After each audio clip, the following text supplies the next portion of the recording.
अस्सलामु अलैकुम वरहमतुल्लाहि तआला वबरकातुहू। मुफ्ती साहब के इस बयान को आप ज़रूर सुनें और अपने दोस्तों व अहबाबों को ज़रूर सुनाएं कि मुफ्ती साहब क्या कहना चाहते हैं और उसमें बात क्या है। आप उसे समझने की कोशिश करें। सबसे पहले आप इस वीडियो को देखें।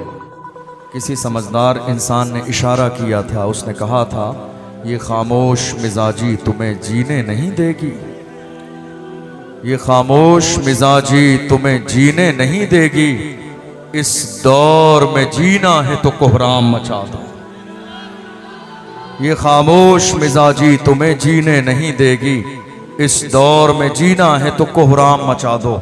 दरअसल बात यह है, हिंदुस्तान की सरजमीन पर आज जब से कलमा पढ़ने वाले मुसलमान थोड़ा सा सब्र का मुजाहरा कर रहे हैं तो गूंगे भी बोलने लगे हैं, उन्हें भी बातें आ गई हैं, उनके भी लहजे बदल गए हैं, उनके भी तेवर आज तल्ख नजर आ रहे हैं। वो ये सोच रहे हैं कि कलमा पढ़ने वाले गूंगे बहरे हैं, कलमा पढ़ने वालों को बोलना नहीं आता, हमारे पास बोलने की ज़बान नहीं, हमारे पास बोलने का अंदाज नहीं, हम किसी से कुछ कहते नहीं तो दुनिया ये समझ रही है ये डरे हुए लोग हैं, खौफजदा लोग हैं, खौफ के माहौल में ज़िंदगी गुजारने वाले लोग हैं। मैं ऐसे लोगों को बड़ी मोहब्बत के साथ कहना चाहता हूँ, मेरी खामोशियों से तुम कभी धोखा न खा जाना।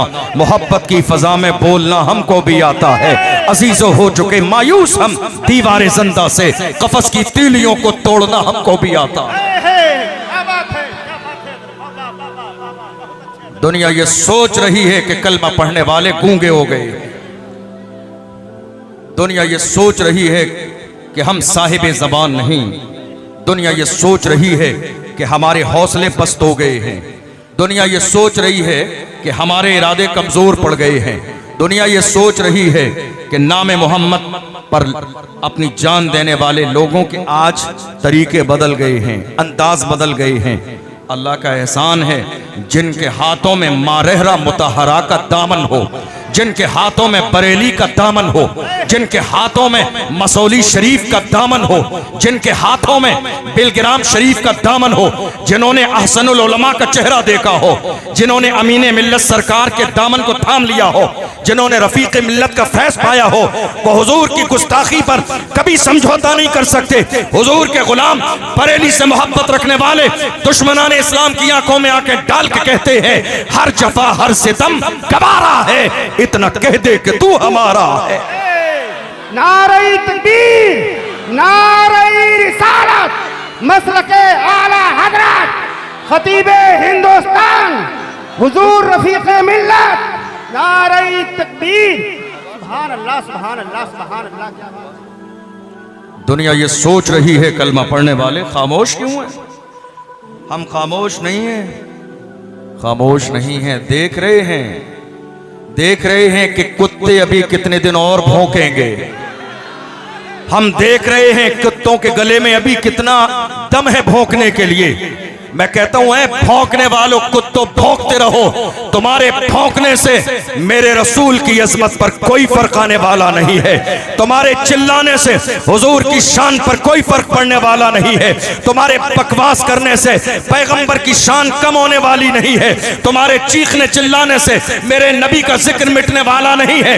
बरेली से आवाज आ रही है रहेगा यूं ही उनका चर्चा रहेगा, रहेगा यूं ही उनका चर्चा रहेगा, बड़े खाक हो जाएं जल जाने वाले, हश्र तक डालेंगे हम पैदाइश मौला की धूम, मिस्ल फारस नजद के किले गिराते जाएंगे, खाक हो जाएं अदू जलकर मगर हम तो रजा, दम में जब तक दम है जिक्र उनका सुनाते जाए। सुभान अल्लाह, सुभान अल्लाह, सुभान अल्लाह। हिंदुस्तान की सरजमीन पर आज हाल ये है, हाल ये है, आज कुत्ते भौंकने लगे हैं और वो ये सोच रहे हैं कलमा पढ़ने वाले कुछ बोलेंगे नहीं। पहली बात तो ये है हम इन भौंकने वाले कुत्तों को इस काबिल समझते ही नहीं है कि इन्हें मुंह लगाया जाए, हम इन भौंकने वाले कुत्तों को इस काबिल समझते ही नहीं है कि इन्हें मुंह लगाया जाए। लेकिन रही बात रसूलुल्लाह की इज्जत की, तो मैं हिंदुस्तान की हुकूमत से ये कहना चाहता हूं इन बकवास करने वाले भौंकने वाले कुत्तों को लगाम दें, लगाम दें इन्हें, ऐसा न हो कोई मुस्तफा का दीवाना खड़ा हो जाए। फिर ये मत कहिएगा ये क्या हो गया, याद रखिएगा, पानी अब सर से ऊपर हो चुका है। हुजूर के गुलाम हर चीज में समझौता कर सकते हैं। अगर समझौता नहीं होगा तो हुजूर की इज्जत पे समझौता नहीं होगा, नामूस रिसालत पे समझौता नहीं होगा, नाम मोहम्मद पे समझौता नहीं होगा, हुजूर के इश्क पर समझौता नहीं होगा। हम पूरी दुनिया के सामने ऐलान करके यही कहते हैं कि मोहम्मद से वफा, तूने तो हम तेरे हैं। ये जहां चीज है क्या, लौह कलम तेरे हैं। कुव्वते इश्क से हर पस्त को पाला कर दे, दहर में इसमें मोहम्मद से उजाला कर दे। मोहम्मद की मोहब्बत दीन हक की शर्त अव्वल है, इसी में हो अगर खामी तो सब कुछ नामुकम्मल। सुभान अल्लाह, सुभान अल्लाह। हुजूर की इज्जत हमारे लिए सबसे बड़ा मसला है, हुजूर की शान हमारे लिए सबसे बड़ा मसला है। तुमने ये सोचा भी कैसे था कि तुम बकवास करोगे और हुजूर के गुलाम खामोश रहेंगे? ये तो हिंदुस्तान के मुसलमानों का एक सद्भावना का अंदाज है कि इतना माहौल बिगड़ जाने के बाद भी हिंदुस्तान के मुसलमान मुल्क के कानून की इज्जत करते हैं। इतना माहौल खराब हो जाने के बाद भी हिंदुस्तान के मुसलमान आज भी मुतालबा हुकूमत से कर रही हैं कि इन्हें लगाम दिया जाए, वरना मुसलमानों को अगर हिंदुस्तान के कानून पर यकीन न होता तो बड़े नहीं छोटे छोटे बच्चे इन भौंकने वाले कुत्तों को सबक सिखा देते। हमारी तारीख तुम्हें मालूम नहीं, बद्र की सरजमीन पर छोटे छोटे बच्चों ने अबू जहल को जहन्नम में पहुंचाया। जब 313 थे तो लरसता था जमाना, जब हम 313 थे हमारी तारीख दुनिया भूल गई है। मैं कहता हूं तारीख पढ़िए पहले इस्लाम की, पता चल जाएगा। तुमने जो सोचा है वैसा नहीं है। हुजूर के गुलाम आज भी जिंदा हैं, दीवाने आज भी जिंदा हैं, आशिक आज भी जिंदा हैं, फिदाई आज भी जिंदा हैं, मरने मिटने का जज्बा रखने वाले आज भी जिंदा हैं। और ऐसे जिंदा हैं जब हुजूर की इज्जत के लिए खड़े हो जाते हैं, जब कदम घर से बाहर निकाल देते हैं तो उनके कदमों का अंदाज ये होता है।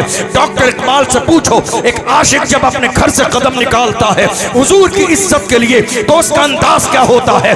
डॉक्टर इकबाल ने बताया, जवानों तुम्हारी तारीख ये है, टल न सकते थे अगर जंग में अड़ जाते थे, पांव शेरों के भी मैदान से उखड़ जाते थे, तुझसे सरकश हुआ कोई तो बिगड़ जाते थे। तीर क्या चीज है, हम तोप से लड़ जाते थे, शान आंखों में न जचती थी जहांदारों की, कलमा पढ़ते थे हम छाव में तलवारों की, हम जो जीते थे तो जंगों की मुसीबत के लिए या रसूल अल्लाह, और मरते थे तेरे नाम की अजमत के लिए। दश्त तो दश्त है, दरिया भी न छोड़े हमने, बहरे जुल्मात में दौड़ा दिए घोड़े हम। ये तारीख है मुसलमानों की, मगर अफसोस सद अफसोस मौजूदा दौर का अलमिया यह है कि आज हुजूर की शान में गुस्ताखी हो रही है और बड़े बड़े लोग गूंगे और बहरे हो गए। बड़े बड़े लोग खामोशी को मसलहित का नाम दे रहे हैं, हालांकि हकीकत में ये बुज़दिली है। बड़े बड़े लोग खामोश हैं। याद रखिएगा, क्या अब भी वक्त नहीं आया बोलने के लिए? क्या अब भी वक्त नहीं आया हुजूर की नामूस पर पहरा देने के लिए? अब कौन सा वक्त आएगा, अब कौन सा वक्त आएगा? मैं ये बात सबसे कहता हूं बड़ी माजरत के साथ, हाथ जोड़कर पीराने इज़ाम की बारगाह में भी इल्तिजा करता हूं, कब बोलने का वक्त आएगा? उलमा से भी कहता हूं कब बोलने का वक्त आएगा? हुजूर की इज्जत पर हर्फ आ गया, हुजूर की शान पर कुत्ते भौंकने लगे। आज भी अगर खड़े नहीं होंगे तो कब खड़े होंगे? याद रखिएगा, जो हुजूर की इज्जत के लिए खड़ा ना हुआ वो जिंदगी में कभी खड़े होने के काबिल बचेगा ही नहीं। और जो हुजूर की इज्जत के लिए खड़ा हो जाता है वो व्हील चेयर पर भी बैठा हो मगर फिर भी दुनिया खादिमे हुसैन के नाम से उसे सर पे उठाती है, और ऐसा उठाती है वो मर्द कलंदर जिसने व्हील चेयर पे बैठने के बाद भी पूरी दुनिया की आंखों में आके डाल के कहा था, उन्हें जाना उन्हें माना, न रखा गैर से काम, लिल्लाहिल हम्द में दुनिया से मुसलमान गए। नारे तकबीर, लब्बैक या रसूल अल्लाह, लब्बैक। लब्बैक लब्बैक लब्बैक लब्बैक या रसूल अल्लाह, लब्बैक लब्बैक लब्बैक या रसूल अल्लाह। नारे तकबीर, नारे रिसालत, नारे अल्लाह। मैं कहता हूं कब बोलेंगे? हम ये नहीं कहते फसाद कीजिए, हम ये नहीं कहते मुल्क का कानून हाथ में लीजिए। कानून के दायरे में रहते हुए अपना एहतिजाज दर्ज कराइए। कानून के दायरे में रहते हुए हुकूमत तक ये बात पहुंचाइए। अगर इस तरह के कुत्ते भौंकते रहे तो मुल्क के अमन को खतरा हो जाएगा, मुल्क के सुकून को खतरा हो जाएगा। ये जिम्मेदारी है, आज खानकाहों की भी जिम्मेदारी है, पीराने इज़ाम की भी जिम्मेदारी है, उलमा इकराम की भी जिम्मेदारी है, सियासतदान की भी जिम्मेदारी है, लीडरान की भी जिम्मेदारी है। याद रखिएगा, मसलहत अपनी जगह है, मगर बात हुजूर की इज्जत किया जाए। अब मसलहत नहीं देखी जाएगी। गुलाम हो तो जमाने से कहो हम नामूस रिसालत पर जान देने का जज्बा रखते हैं, और जिस दिन ये जज्बा तुम्हारा खुलकर दुनिया के सामने आ जाएगा, दुनिया को इस बात का एहसास हो जाएगा कलमा पढ़ने वाले हिंदुस्तान की सरजमीन पर आज जिंदा है। जैसा कि आपने मुफ्ती साहब की इस वीडियो को देखी तो आपको क्या समझ में आया, इसमें आपको क्या ऐसा चीज़ नज़र आया, तो उस बात को आप ज़रूर कमेंट करें और मेरे इस वीडियो को ज़रूर शेयर करें उन तमाम दोस्तों में जो मुफ्ती साहब के इस बयान को नहीं सुने हैं। तो आप इस वीडियो को ज़रूर शेयर करें और आप मेरे इस चैनल को ज़रूर सब्सक्राइब करें इसी तरह और वीडियोस जानने के लिए। अस्सलामु अलैकुम वरहमतुल्लाहि वबरकातुहू।